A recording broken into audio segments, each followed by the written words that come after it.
আসসালামু আলাইকুম। CBC world নিউজে আপনাকে স্বাগত। শুরুতে এই সংবাদ শিরোনাম, পরে বিস্তারিত।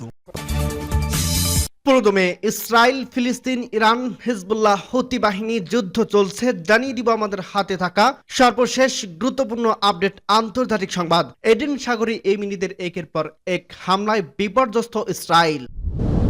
জানিয়ে দিব 1000-এরও বেশি ইসরায়েলি সেনা পদত্যাগের আবেদন জানিয়েছে। আরো জানিয়ে দিব দূরপাল্লার অস্ত্র দিয়ে রাশিয়ার হামলা চালানো হলে তা হবে রাশিয়ার সঙ্গে ন্যাটোর যুদ্ধ, বলছে পুতিন। এবং আরো জানিয়ে দিব 6 ব্রিটিশ কূটনীতিকের স্বীকৃতি বাতিলের খবর জানালো রাশিয়া। সর্বশেষ জানিয়ে দেব ক্ষেপণাস্ত্র তৈরিতে পাকিস্তানকে সহায়তা 3 সংস্থাকে নিষেধাজ্ঞা। শুনছিলেন সংবাদ শিরোনাম, এরপর বিস্তারিত। তার আগে অনুরোধ থাকবে, ভিডিওটি যদি ভালো লেগে থাকে ভিডিওটি একটি লাইক এবং কমেন্ট করে জানিয়ে দিন ভিডিও সম্পর্কে আপনার মূল্যবান মতামত, এবং আরো কমেন্ট করে জানিয়ে দিন ভিডিওটি আপনি কোথা থেকে দেখছেন এবং শুনছেন। এডেন সাগরে ইয়েমেনিদের একের পর এক হামলায় বিপর্যস্ত ইসরায়েল। যদিও ইহুদিবাদী ইসরায়েলে ইয়েমেনে পা রাখতে চেয়েছিল, কিন্তু তা তো হয়নি। উল্টে বাল আপ মানতে প্রণালীতে তার সমর্থকদের প্রতিশোধিকার ও বন্ধ করে দেওয়া হয়েছে। আল জাজিরা নিউজ চ্যানেল জানিয়েছে, ইয়েমেনের বাহিনী নভেম্বর থেকে লোহিত সাগরে ক্ষেপণাস্ত্র ও ড্রোন হামলা চালিয়ে ইসরায়েলের সাথে সম্পর্কযুক্ত 80টির বেশি জাহাজ ক্ষতিগ্রস্ত করছে। এই প্রতিবেদনে বলা হয়েছে, ইয়েমেনরা 2টি জাহাজে ডুবিয়েছে এবং আরেকটি জাহাজ জব্দ করছে। নভেম্বরে লোহিত সাগর এবং এডেন উপসাগরে ইয়েমেনি যোদ্ধাদের হামলার কারণে অনেক শিপিং কোম্পানি তাদের জাহাজে এই আন্তর্জাতিক জলপথ ত্যাগ করে আফ্রিকা মহাদেশের চারপাশে দীর্ঘ পথ অতিক্রম করতে অতিরিক্ত অর্থ ব্যয় করতে বাধ্য হচ্ছে। অর্থনৈতিক বিশ্লেষকরা মনে করছেন যে জাহাজ চলাচলে যদি ইয়েমেনিরা বাহিনী এই নিষেধাজ্ঞার ফলে ইহুদিবাদী ইসরায়েলের দৈনিক $1 কোটি বেশি ক্ষতি হচ্ছে। জাহাজ চলাচলের রুট পরিবর্তন করে তা আফ্রিকা মহাদেশ হয়ে ঘুরে যাওয়া বাণিজ্যিক ক্ষেত্রে ইসরায়েলের ব্যাপক ক্ষতির সম্মুখীন হয়েছেন। ইসরায়েল বিকল্প পথ খুঁজে নিতে বাধ্য হয়, তাদের পরিবহন খরচ বহুগুণে বাড়ছে। এ বিষয়ে ইসরায়েলি গণমাধ্যম রিপোর্টে বলা হয়েছে যে ইয়েমেনিদের এই পদক্ষেপের ফলে ইসরায়েলি শিপিং কোম্পানিগুলো ক্ষতিগ্রস্ত হচ্ছে। একই সাথে ইয়েমেনিরা ইসরায়েলি বন্দরে হামলার পরিমাণ 3 গুণ বাড়িয়েছে। লোহিত সাগরে ইসরায়েলের সাথে সংশ্লিষ্ট জাহাজে ইয়েমেনিদের হামলার ফলে আফ্রিকা হয়ে দেরি করে কাজে পৌঁছানো ইসরায়েলের হাইফা বন্দরেও কার্যক্রম ভেঙে পড়েছে এবং সেখানে বিশৃঙ্খলা দেখা দিয়েছে। যে জাহাজটি 1 সপ্তাহের মধ্যে হাইফা বন্দরে পৌঁছাতে পারত, সেটি এখন 3 সপ্তাহ পর হাইফা বন্দরে পৌঁছায়। ইসরায়েলি মিডিয়া এই রিপোর্টে আরো বলা হয়েছে, ইসরায়েল দিকে অগ্রসর হওয়া জাহাজগুলোর বিমা পরিস্থিতি আরো খারাপ হয়েছে, ফলে এই বিমাগুলোর ব্যয় এত বেড়েছে যা একটি জাহাজের মোট মূল্য প্রায় 65% পৌঁছে গেছে। এ কারণে ইসরায়েলি ইলাদ বন্দরের শিপিং আয় 85% কমে গেছে। অথচ এই বন্দরটি কেন্দ্রীয় ইসরায়েলের সাথে পূর্ব অঞ্চলের মধ্যে যোগাযোগের একমাত্র বন্দর। এদিকে ইয়েমেনের সেনাবাহিনী জানিয়েছে, গাজায় হামলা বন্ধ না হওয়া পর্যন্ত লোহিত সাগরে ইসরায়েলগামী জাহাজে হামলা অব্যাহত থাকবে। গাজার সমর্থনে ইয়েমেনি সেনাবাহিনী 31 অক্টোবর থেকে আক্রমণ শুরু করে এবং এখন পর্যন্ত তারা ইসরায়েলের বিরুদ্ধে অভিযান চালিয়ে যা লোহিত সাগরে ইসরায়েলি বিরোধী অবরোধ ভেঙে দেওয়ার মার্কিন ও ব্রিটেনের প্রচেষ্টা ব্যর্থ হয়েছে। এমনকি আমেরিকা ও ব্রিটেনে ইয়েমেনের বিরুদ্ধে সামরিক হামলা চালিয়ে এই অনুরোধ ভাঙতে পারেনি। উল্টে আমেরিকা ও ব্রিটেনের জাহাজ ইয়েমেনিদের হামলার টার্গেটে পরিণত হয়েছে। গাজায় ব্যর্থতা ও ব্যাপক প্রতিরোধের প্রেক্ষাপটে 1000-এরও বেশি ইসরায়েলি সেনা পদত্যাগের আবেদন জানিয়েছে।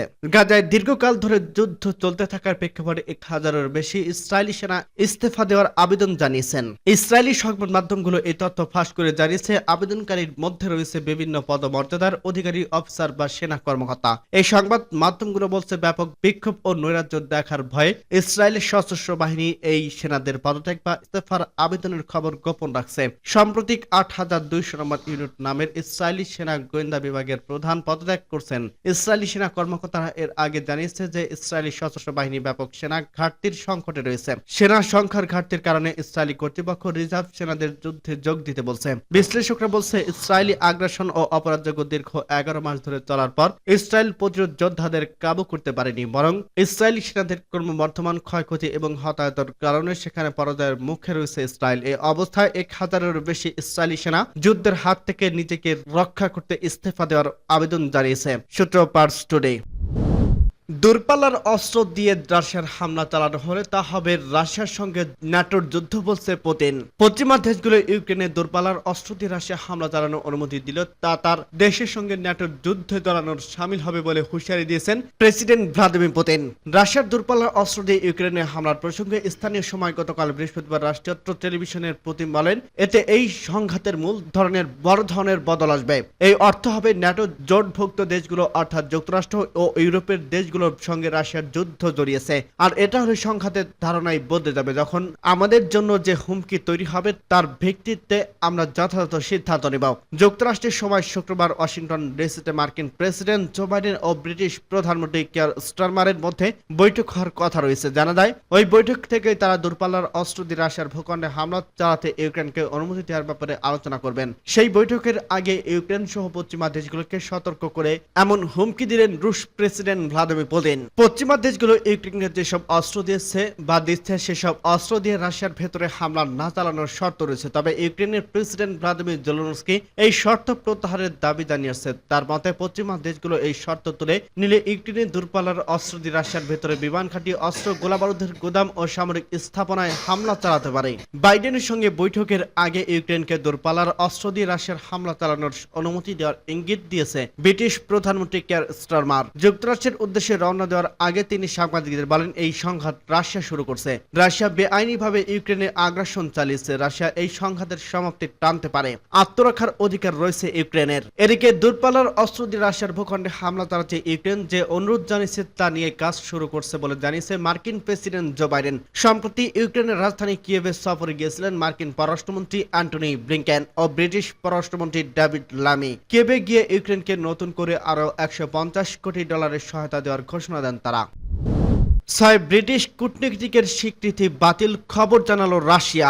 গুপ্তচর বৃত্তির অভিযোগে 6 ব্রিটিশ কূটনীতিকের স্বীকৃতি বাতিল করছে রাশিয়া। দেশটির গণমাধ্যমের খবরে এ তথ্য জানানো হয়েছে। রাশিয়ার ফেডারেল সিকিউরিটি সার্ভিসের FSB দাবি সংযুক্ত কূটনৈতিকদের কর্মকাণ্ড দেশটির নিরাপত্তাকে হুমকির মুখে ফেলছে। রুশ প্রেসিডেন্ট ভ্লাদিমির পুতিনের 21 সালের পর কূটনৈতিকদের স্বীকৃতি বাতিল করা হয়। পশ্চিমা রাশিয়ার বিরুদ্ধে যুদ্ধে জড়িয়ে পড়ার ঝুঁকিতে আছে বলে সতর্ক করেন পুতিন। তিনি বলেন, ন্যাটো যদি ইউক্রেনকে পশ্চিমাদের তৈরি দূরপাল্লার ক্ষেপণাস্ত্র দিয়ে রাশিয়ার অঞ্চলে হামলার অনুমতি দেয় তাহলে মস্কো যথাযথ সিদ্ধান্ত নেবে। এ বিষয়ে যুক্তরাজ্যের সাবেক জাতীয় নিরাপত্তা উপদেষ্টা লর্ড পিটার ব্রেক্স বলেন, ইউক্রেনের অস্ত্র সরবরাহ যুক্তরাষ্ট্রকে ইন্ধনদাতা হিসেবে দেখছে রাশিয়া।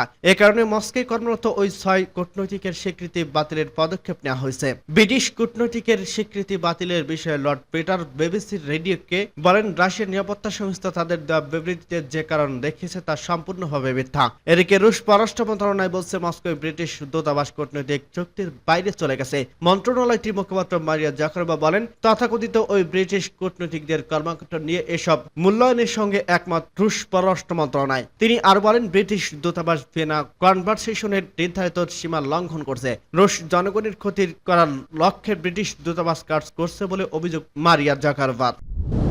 ক্ষেপণাস্ত্র তৈরিতে পাকিস্তানকে সহায়তা, চীনা সংস্থাকে নিষেধাজ্ঞা। ব্যালিস্টিক ক্ষেপণাস্ত্র তৈরিতে পাকিস্তানকে সহযোগিতা করার অভিযোগ এনে বেশ কয়েকটি চীনা গবেষণা প্রতিষ্ঠান ও কোম্পানির উপর নিষেধাজ্ঞা আরোপ করেছে যুক্তরাষ্ট্র।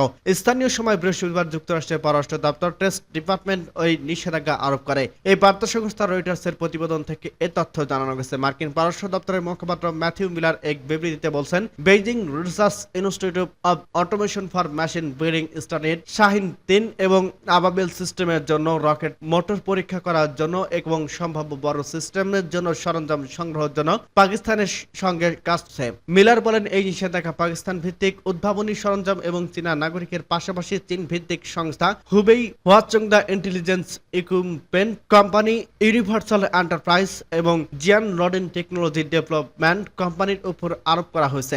এসব কোম্পানির বিরুদ্ধে ক্ষেপণাস্ত্র প্রযুক্তি বেঁধে নিষেধের ওপর জেনে শুনে সরঞ্জাম স্থানান্তর করার অভিযোগ আনা হয়েছে।